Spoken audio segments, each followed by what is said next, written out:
up? It's AMWA, and I'm going to show you how I made the beat that helped me win the Messy Room drum kit contest. I'm just going to jump straight into it. To start off with, I found a phrase from Splice, and it sounds like this.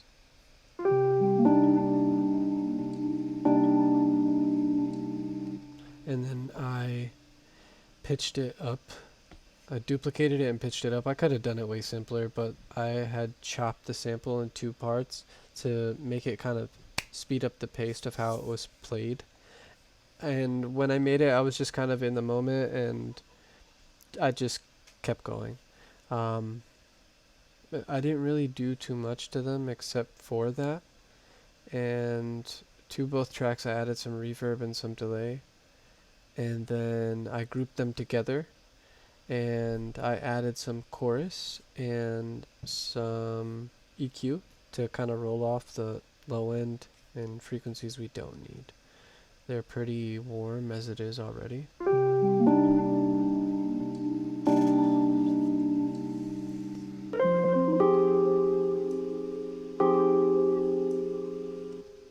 And then I found this pluck that I really liked. And it sounds like this. And then I've got one playing high pitch towards the end. And I like the way that fit in there. It was like a call and response type of deal. It fit in there real nice. And that's also drowned in reverb and delay. You'll find that's the theme here. I then added this pad that rose. So I called it rise pad. It is what it is. It sounds like this.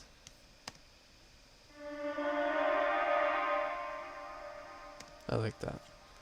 And that's playing throughout the song. You can see it chopped up here and placed around. And then after like 4 bars, I've got the drums and the bass coming in. So I'll start off by talking about the drums. This was a drum kit competition, so I wanted to let the drums shine. And I wanted to create something that was clunky and just it swung. I made that shit swing. So I've got some kicks. I got the clap, a snare, a pop sound, this squirt bottle. It had a lot of Foley sounds. It was called the Messy Room drum kit, so it was just shit that you could find around the house. Got hats and then some shakers here. And all of that together, it sounds like this.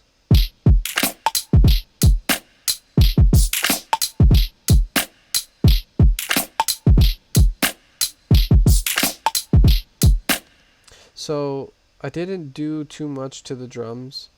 I did shorten the kick. I kind of cut off the release on the kick and made it shorter. I put some compression on there.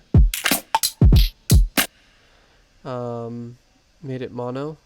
And I put a clicker, I put a clipper on the entire just drum loop as a whole that I made. And then I threw some reverb on it. And you can hear that playing.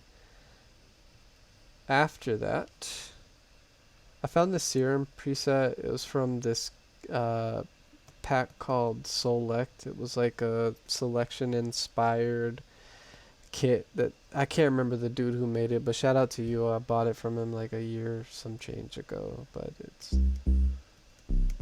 it's really nice. Let me turn up the... You can hear it. That shit thumps. But I wanted it to be like crunchy and a little bit wider. And that's what that sounds like with the Cymatics Diablo. Yeah, it's nice. And then all together.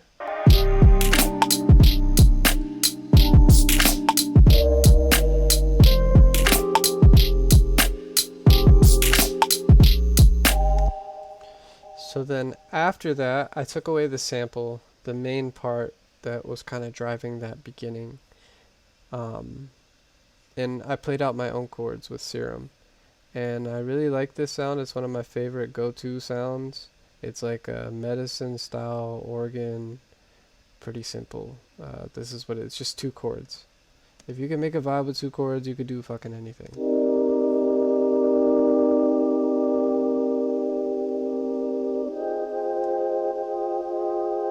I just love it. I don't know what it is.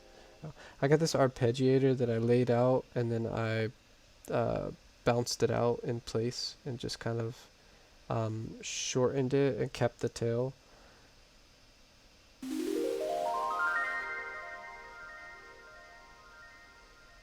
Because I kind of had it playing through like a whole bar, but I didn't want it to be that long.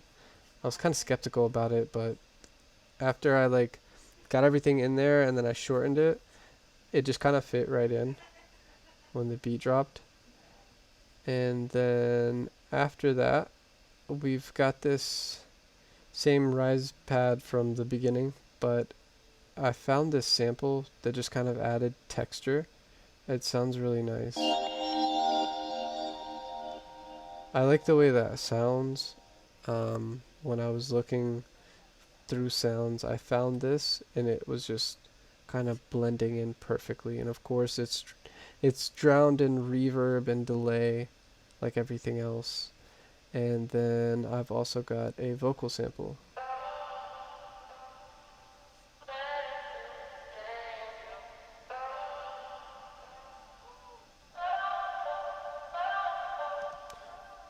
So then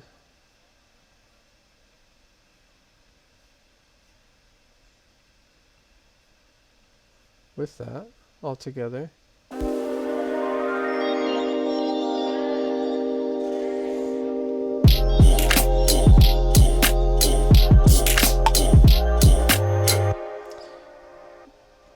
in that section, yeah, I didn't want to make the beat too long. I wanted it to just kind of like be a quick little vibe. Also, I didn't have the vocals playing too much. Like I could have. For the third part, I have these future bass chords from a preset pack called Oversampled 2, and I didn't really do anything crazy. I just played the two. I literally copied and pasted the chords that I had in there already, but I messed with the LFO. I know that I wanted to create something that, you know, brought the listener back in case they lost interest, something that had some flair. And I tried a couple other things, tried a couple other chords, I tried some other leads, and I didn't really like them, and then I completely deleted the section. I had these chords going right where this other drop is,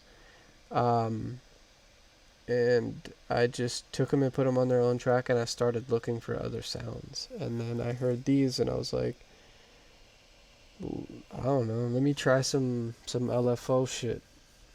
And I started messing with the LFO, and then one thing led to another. I recorded just the LFO change, as you can see here. I did it with my mouse as I was playing it. So this is what that sounds like.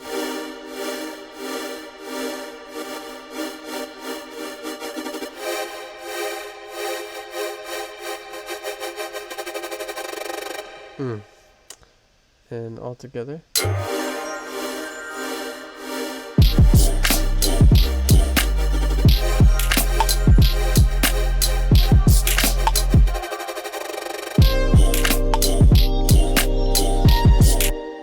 And then for that last part, I added this lead that I really like. It's just really simple, just tapping notes, finding the right vibe.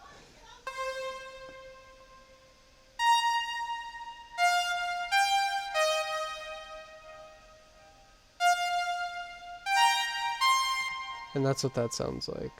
So all together.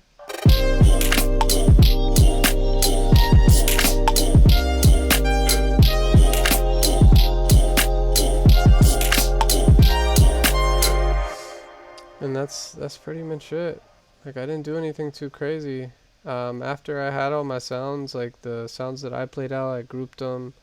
I put a side chain over them, and everything is pretty much grouped up. It's either EQ'd, and it has a compressor that has a side chain from the drums. The drums are knocking over everything. That's how I wanted them to shine. I wanted them to carry everything. And on the master, I've got a clipper that's doing light work. I got a surgical EQ that's cutting off the, the sub harmonics that you don't really need, and some of the high frequencies that you don't really need. And I've got a mid side EQ. As you can see, the mid is slightly pumping up the bass, bringing down the highs. And then I've got the side pushing up the highs and cutting off the lows that we don't need on the side. I've got a compressor here that like taps. It doesn't really do too much to it. And a saturator that's definitely creating some warmth. And then I've got OTT, which is bringing out some of those harmonics, some of those frequencies that help it shine. I didn't really have to use an exciter. This thing it is a beast of a plugin that comes with Ableton. It's so nice. And then I've got utility on here for some width and to keep the bass mono, a limiter, and then shout out to the homie Nick online, because I clicked on this plugin on accident and opened it, and it went all the way to the end of the chain. And when it fell onto it, it just worked.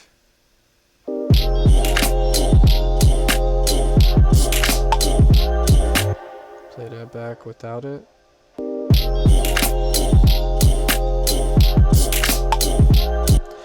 With it, it does something, man. It just made it nice. I really like the way that sounded, and yeah, shout out to the homie Nick online. Other than that, everything here is a stock plugin except for the clipper, the tape cassette, and the WLM meter. Everything is stock. I've spoken to a couple of people about this, but I wanted to try and use stock plugins. I've been using them for the longest. I still don't know what I'm doing. Who the fuck does? Just kind of play it by ear. But I have been using stock plugins for the longest, mainly because I want to get good with them. If I can fully understand these, then I can do anything. That's how I feel. I can learn anything. And I've been practicing with these for quite a while, and I just want to get better with them. I know there's limitations, but there's no right way to do this. Nobody can tell you there is. There's no right way to make a beat. There's no right way to mix. If that shit sounds good, it sounds good. Fuck whoever tells you different. When I made this beat, I had no idea that I would win. I had no intentions of winning. I was literally just trying to have fun. I made it as a flip, like. Kids to play. I might just come see you today. You wait, I'm stuck up in my bed. But love it when I'm playing game. That's the only way we get away. We stuck together, you must forever. That's why I cannot go away. I don't even screaming anything. You find a way to keep me in. And you can hear how the beat is built around those vocals. Like I thought I would be submitting a flip, but I was just like, let me see if this beat could carry me without the vocals, man. Like, I've been making a lot of flips. Let me see if my beats could actually carry me. Let me see if they could do the job. And it did, man. It carried me, and I was so fucking surprised. I was out of my seat when they said I won. Like, when I saw that I won, I should have bricked. Like, I still can't comprehend. So shout out to everybody that was involved. Shout out to Kilroy. Shout out to Going Somewhere. Shout out to Before Lasers, Care, the podcast, the producer podcast, everybody that was involved in that. Shout out to you guys, and shout out to all the producers that competed. There were some heavy hitters, and y'all made some crazy shit. And don't ever think that like you didn't, man. Don't ever think that this shit is over. Like, don't let some competition stop you. Keep rocking, keep killing these beats. Like, keep living, dog. Yeah. If you fuck with this, please like, please subscribe, leave a comment. I have a Discord. It's called the Loop House Discord. If anyone is interested, it's mainly for producers and artists, but if you're a music lover, you can hop in too. I'm just trying to create a community where we can provide each other with feedback. We can learn. We can trade sounds. We can collaborate. We could talk. Whatever. Like, I just want to make a community for people to grow. And if that's something that interests you, please feel free to hit that link in the description and come through and hang out with us. There's a bunch of people in there from all walks of life. And yeah, thank you. Good night.